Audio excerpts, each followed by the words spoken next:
I want you to hit me as hard as you can.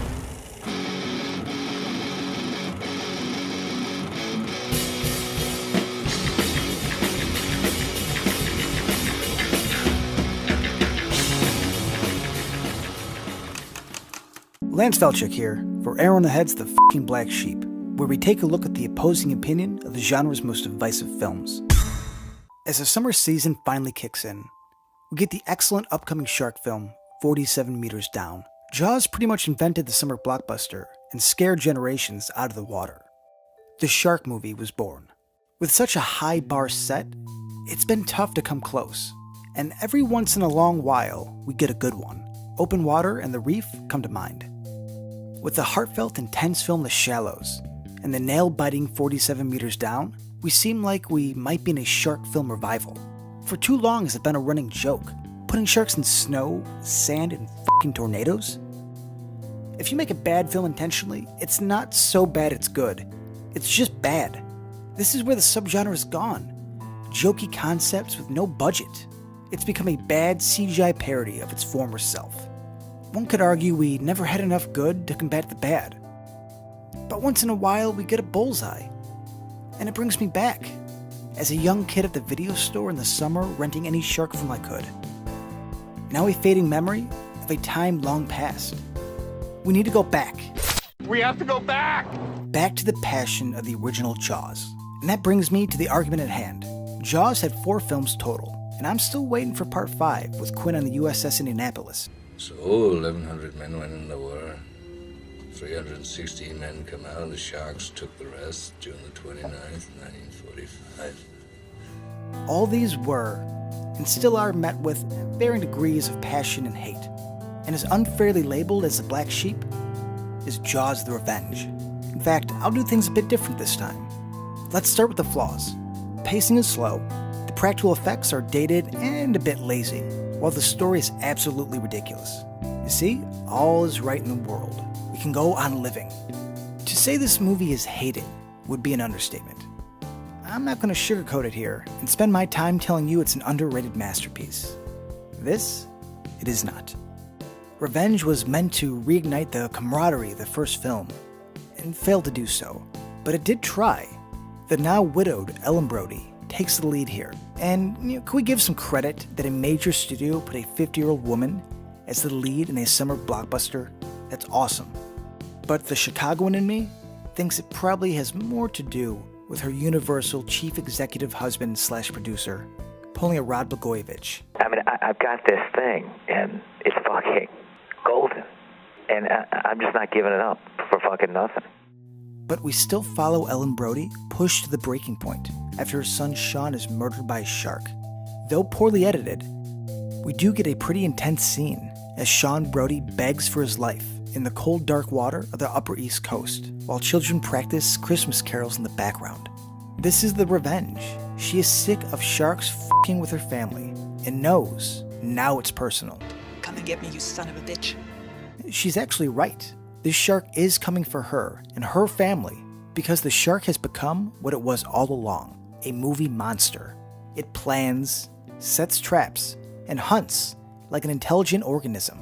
Jaws was never trying to be authentic with its shark. But now the gloves are off, and it embraces its sci-fi roots.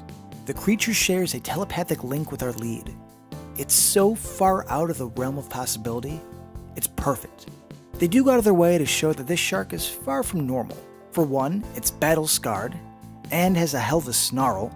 It has a semi-emotional face, a face for revenge. It also roars.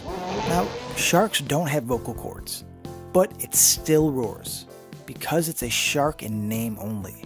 In an early version of the script, and which made it into the novelization, is a disgruntled witch doctor who has a feud with the Brody family. It's the serpent and the rainbow of Jaws, or more accurately, Weekend at Bernie's 2 with a shark. Get on up!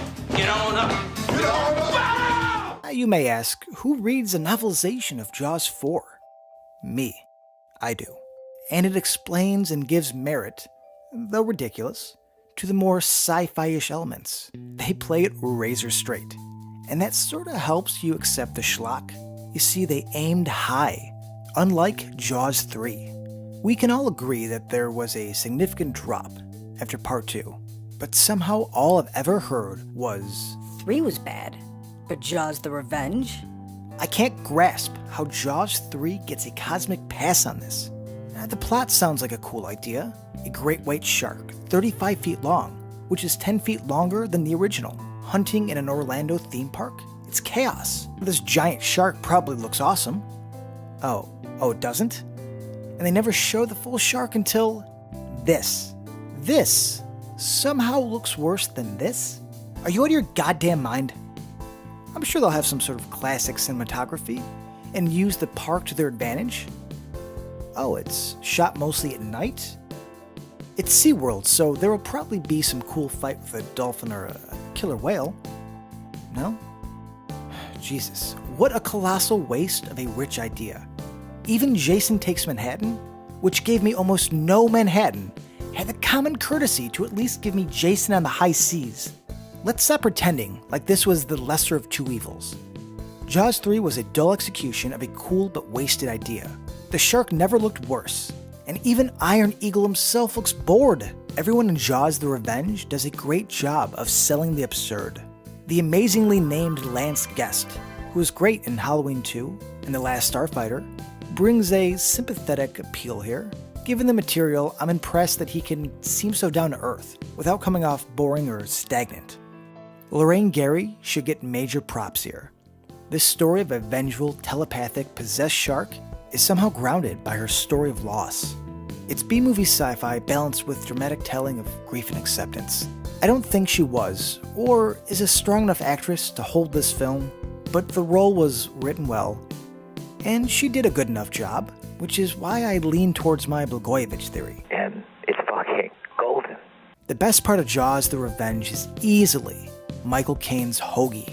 Michael Caine was in a bit of a rut at the time, and took the job because of pay and location, which is perfect for us. His talent is so natural, he brings what is a small part and reshapes the movie around him. Every time he's on screen, he's cracking jokes and telling wild stories. I was picked up by this tribe of headhunters, and they took me to see their tune.